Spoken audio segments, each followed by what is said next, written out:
How you all doing out there? Thank you. Thank you. Thank you.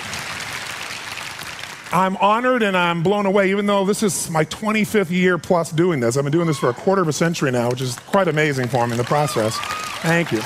And I've had the privilege now of working with more than 3 million people live in events from more than 80 countries around the world. So at this stage, I got to tell you something. I could be an idiot and I would know that there are certain patterns that cause people to be fulfilled, to be happy, to fit, to be strong, to feel alive, to be vibrant, to have passion in their life, to do well financially, but even more importantly, emotionally, psychologically, spiritually, in their health and their relationships. And there are also patterns that make people frustrated, overwhelmed, depressed, sad, lonely, cause them to be struggling financially, struggling with their body, struggling intimately. And those patterns, they're not because there's something wrong with somebody, it's because of a pattern that we're doing.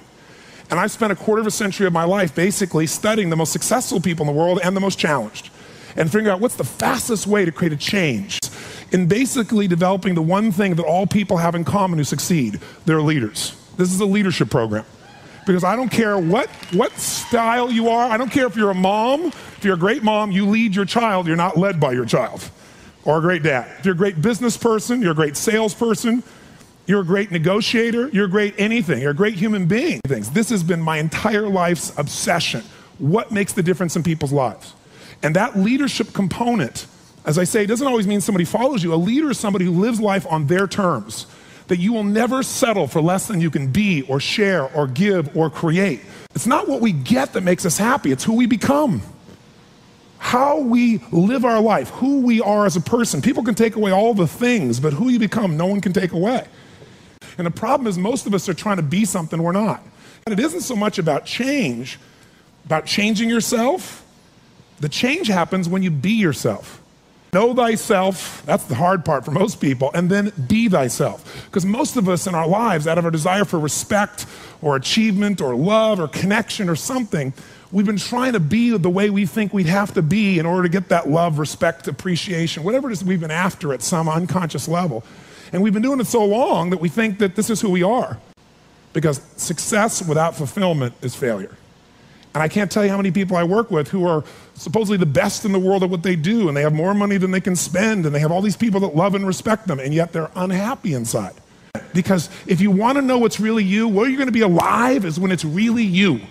And you may even think you know who you are because you've been living a certain way, but I'll tell you how you'll know. You'll feel euphoric, you'll feel strong, you'll feel unlimited, you'll feel free.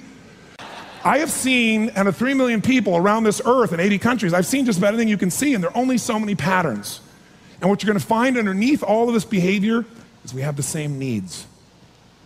There are 6 human needs we're going to review tonight. When you understand what those needs are and which ones you're focusing on, you start to understand why people do the crazy things they do, including you and I. And you begin to understand, hey, there might be a better way to meet my needs, and I don't have to get caught up in this game of stress and frustration and upset, or I could really help this person I care about, because I could see what's really going on. Part of what we want to accomplish here as leaders is we want to become practical psychologists. We want to understand what's really going on so we can help, so we can make a difference, so we can transform. So yes, of course you can do better in your business, because the more you understand about what people need and want, the greater you're going to be, the better manager, better leader, the better mom or dad, the better friend. And there's a better you that's available when you understand what's driving you. But most of us are running patterns over and over again, and we want to free that up. To free it up, we got to break the pattern. We got to do things that are different. So we're going to do something different. I'm not here because I believe in positive thinking. If you think that's what I believe, you don't know much about me. I'm not one of those people that believes you're supposed to go to your garden and chant, there's no weeds, there's no weeds, there's no weeds, there's no weeds. There's weeds right there. Right? That's what I believe. Here's what I believe. I believe that if you really want to be effective, you got to tell the truth.